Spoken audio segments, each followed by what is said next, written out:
Hey, hey.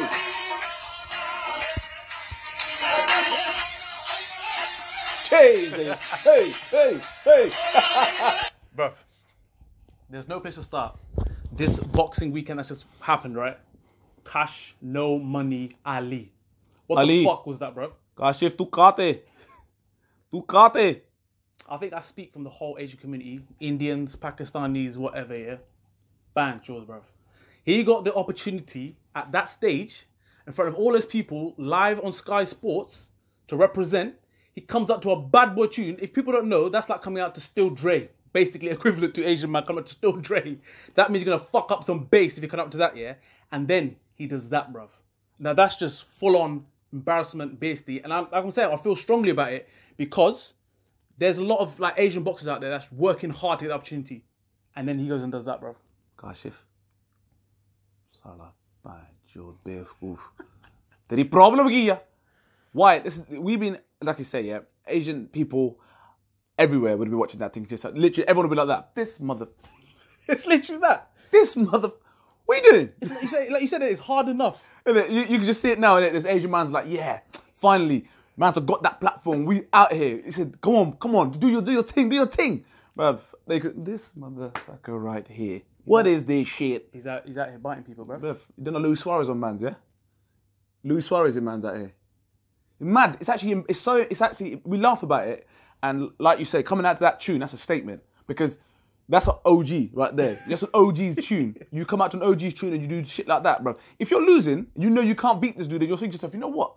Whew, bruv, chuck a low blow or something, innit? Do you know what I mean? Do something. Go stay down. Get hit, stay down. Or something like that. To go out like that, you got like a Joey, bro. Complete fucking embarrassment. The beastie that comes with that, yeah, is so bad that, like you say, people that are grafting out there, not necessarily just Asians, just boxers that are fighting for their chance. Do you know what I mean? You know what I mean? What I'm saying is it's for a platform for Asian people. It was a platform to see, you know what? Let's see what this guy can do. He's been hyping it all week, bruv. Press conference, giving it the large.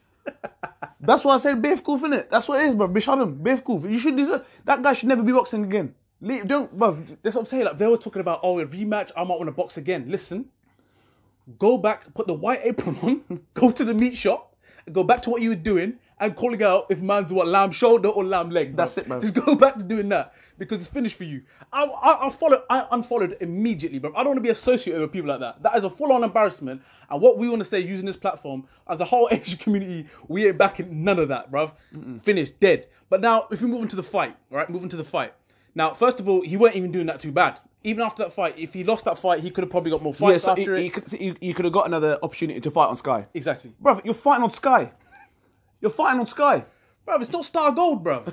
It's not Brit Asia. Do you know what I mean? You're fighting on Sky Sports. But if you move on the seriousness now, Price could not wipe this guy out. Now, this guy was dead. He was shit, right? And Price couldn't wipe him out. Now, the question I want to ask to you is people around Price, what are they informing him, bruv? Someone should go up to him for that, bruv. David. No, on all seriousness. Come on. No, the thing is, I like Pricey. So do I. Yeah, I do like Pricey. And it's difficult because if that's your passion and you love boxing, that is your life. Yeah. It's like telling someone you can't do that anymore, which they won't. So it's got to be your decision. It's got to be coming from yourself. But you got to think to yourself, where do I go from here? Who do I take on next that I could potentially... He's talking about Dave Allen and Lucas Brown. Yeah. Lucas Brown, bro, you don't want that. You don't want that problem, bro. Why not? You can't take shots. That's like saying, like, you know Amir Khan going into someone who bangs. Because, bruv, you can't take shots. Yeah, but I think that's the level. Though. Like, if you look at Dave Allen's looking lean as fuck. I've seen him for the first time, so hats off to him. And that fight with Lucas Brown should be good. But I think that's their level. That's fair enough. That fight's okay. Don't be calling out no mad people. But what I'm trying to say is, for me, the fact that Price struggled in this fight... Because Kash Ali actually hit him. He rocked him, didn't he? That's what I don't get. I think it was in the fifth round, whatever. He kind of rocked him. I didn't understand the whole biting, why he did that. And he's going on as if I went street mode or I lost it. Look, you don't want any more of the smoke, basically. Let's be honest. You know what I mean? He thought to himself, I'm getting hit. So, but what I'm saying, it's not like that was the only time. Price said he bit him a couple times. It's about 4 times, bruv. What are you doing? What, Kaya? You didn't feed him, bruv. All the jokes are coming out. Oh, I hope it was halal to make sure he goes with his diet. Get Snickers. You're not yourself when you're hungry. All them jokes are coming out. You're doing a Luis Suarez. The thing is, you look at it now and people will be looking around the world thinking, what an idiot, yeah.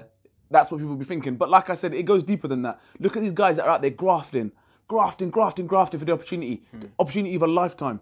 And that's what you do when you got the opportunity of a lifetime. He could have been made now for the rest of his life. 2-3 fights on Sky, you're made. He would have been made. Do you know what I mean? And now there's people, like you say, there's people on these like, you know, at the leisure centres that are fighting at leisure centres to try and build their way. And they look at these mate, that's why everyone will be like, this fucking guy, bruv. You know what I mean? It sets people back 20 years, doesn't it? Fucking idiot. He's a fool. Move on to the fight that actually was the fight, right? Was, for me anyway, I know it wasn't the headline fight, but Anthony Fowler versus Fitzgerald. That turned out to be a sick domestic fight. And I want to give praise to both fighters, first of all, for taking the fight. None of this bullshit about losing your O. We can meet a bit later. There's fighters out there already in certain divisions. I don't want to mention their names. That they say, oh yeah, they know they should be fighting, but they think, oh yeah, we can save it to further on and wait and all this kind of stuff. It was a great spectacle. They will fight again. And this is how boxing should be. You know this fight's going to happen again in the future. Both fighters are sick at their levels, and I think they can push on a lot further. And for you, who did you have winning that fight, though? I actually had... for me, I thought Fowler was doing enough to win. I just felt that he was doing the more telling work. That was my personal opinion. But it wasn't like... It wouldn't have been a landslide either way. It would be around here, around there. Just how you definitely see certain rounds. So I think it was a good fight in that sense because you couldn't really call it. Either way, even if he didn't get dropped in the last round, I wouldn't have been like... I can't believe he's given it to this way or give it the other way. I think you would have accepted either way. But that last round... That was it. It was the last round. It was a nail in the coffin for me because Fowler started off sick. In the first 3 rounds, it was all Fowler. His jab, he was smashing out the jab, literally smashing out. He was looking quick, he was looking fast, and it wasn't even a competition. The first 3 rounds. I watched that fight, and I thought after the first 3 rounds, I watched it thinking to myself, Fitzgerald, you soldier. What a soldier! He rode the storm, and then he came back into the fight. And I think he grew into the fight. Thinking to myself, do you know what? Everyone talks about this machine gun, this machine, that. I'm actually all right. I'm taking the shots. I'm all right. You could almost see the belief starting to come into him during the fight. But you know what, with Fitzgerald though, the way he paced that fight was perfect. He didn't go too ham early. He kept steady throughout the whole fight. If you look at Fowler in the middle of the fight, it almost looked like he froze up. You know, like when Joshua gets clocked and he kind of freezes up. He just looks slower. He was thinking, where's that jab gone? Where's that snap in the punches gone? And then that 9th round, that's when he had his opportunity to finish off. And fair play to Fitzgerald. Mate, fair play to Fitzgerald. My G. To be taking that, he took a pounding in that 9th round. And I think even Fowler said it, because I don't know how the guy was standing up. But stuff like that, saying those comments, I think it's going to give other people ammunition that other fighters will be like, do you know what? Yeah, he's right. Even he can't believe that mate he stood up. So he can't be as strong as he goes on. I don't know. I'm just talking about the psychology side of it. Fowler's come away from this fight, reputation still held high because it was a great fight, and they will probably do it again. But I just also feel that we've said it before. The thing about Fowler, I just felt that sometimes his head, he's sort of a bit rigid in what he does. But there's a reason for that because he's almost goading people in, and then he can unleash his bombs. And like I said, it was a great fight to watch, and it's not going to do anyone's reputation any harm. He's lost, yeah, fine, but he's put it on the line at this stage of his career, and it shows that, listen, he's learning. He would have learned a lot from that fight. And it's almost like it's a good job you learn now than it happened down the line. So fair play to Fitzgerald because he backed it all week, and then he went in the ring and backed it even in the ring. And Fowler, unlucky. He's not going to walk away from there thinking, oh my God, what an embarrassment. No one would think that. If anything, that might enhance his reputation. Everyone will be like, you know what? Fair play. He's lost no respect from us. Like, I mean, one of those 2 fights ago, we said to him that, we gave him a shout out. We said that, there was a few things that he needs to work on. He didn't really like it too tough. He said that, some of the stuff that he said he didn't agree with, but it was just trying to say positive criticism. And I think his personality, if you hear him speak about boxing, he's highly intelligent. And I think this will just, like you said, it's going to spark him into action. And just to take that level of, that's almost that superhero kind of thing that he had with him, that he's unbeatable. I think but with his personality, I think he'll take that on board, and he's just going to make him go even ham and harder. So I think it's a perfect time, like you said. Yeah. It's just such a shame because if he'd won that, it propels him into... It would just been him and Cheeseman. But Cheeseman obviously lost his fight as well going into for it. So it shows you can never overlook. And I don't think he was overlooking Fitzgerald at all. But this was an opportunity that he took. I mean, a lot of the fans and stuff were going for Fowler. Even we did the vote on Instagram, and pretty much everyone, a few said that Fitzgerald would win. So he surprised a lot of people with that. And it was but like I said, the fight in general was fantastic for the boxing fans to watch all day from start to finish. If it was 12 rounder, that would be even better. Do you know what I mean? It's a 10 rounder, and I'd love to see a rematch like that. Yeah. So I mean, from my perspective, it was just good. I mean, the main event was actually just a non-event. It was just a fucking. He just absolutely just schooled him. Basically. And it was going to happen. It was always going to happen. There's levels. Yeah, and I almost can't believe that they made that the main event. That's the shame. But I think it's because he's ex-world champion and he's headlining or whatever. Fair play. Like, listen, you know. But it was a good night of boxing. It was a good card. Another success for me. If you're Sky Sports and Matchroom, it was a success. The thing is, you mentioned it earlier, touched upon Boatsi and Yard. You know, they're talking about those things. Well, I don't care. I will mention the names. Boatsi, Yard, obviously the heavyweight situation, Joshua, all these guys, you know, Akoli, you know, these guys making a lot of noise. But these guys are straight in there. So listen, let's do the thing. That's what I'm saying.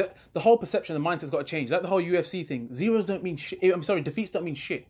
You can have a bad day. You can get clocked one punch, whatever. It don't mean that you're gonna suddenly lose your O and everything falls down. It don't happen. It don't work like that. But I do think it takes certain personalities and mindsets to take defeats and how you do that. And I think Fowler's one of that. He's alright with that. But like you said, it's a perfect example of that. And this is what boxers need to do more of. It was great for the fans to watch. And this was just non-pay-per-view. It was a regular, Saturday night. Everyone's tuning in. It was sick. It was good, yeah. It was a good success for me. But yeah, again, can't get away from your boy Kash Ali. Still, for such a good night's boxing, and everyone's talking about it. So I guess on Matchroom it's brilliant because everyone's talking about it and everyone wants to watch it. People were dashing beer on top of him, bruv, and running him out of the arena. Now, it's just an embarrassment, but that's what you deserve. You can't even take any sympathy for the guy. Yeah, I know that there's like the thing about, you know, the whole religion aspect and alcohol and all that. So I get all that. I get it. But you went in there and made an absolute disgrace. You made a mockery of the sport. You're treated the way you... Exactly. If you're going to behave like that, then expect to be treated like that. Do you know what I mean? Dog, bro. Yeah, and even dogs don't get treated better than that, bro. Get the fuck out of here. That's what it was like. And and Price, fair play to him. Like, you know, even he said, he goes, like, you know, I would talk about rematch, but I don't want to get that animal another opportunity because you don't deserve it. He does not deserve it. Yeah, so let us know your opinion on the whole Kash Ali thing. Do you think you agree with us? Do you think he should be allowed to fight again and have a rematch, even possibly? And the Fowler, Fitzgerald, what happens next for those guys? And do you think it was the right outcome? So yeah, until the next boxing event, see you then. Don't forget to share, like, and subscribe, and comment. Peace.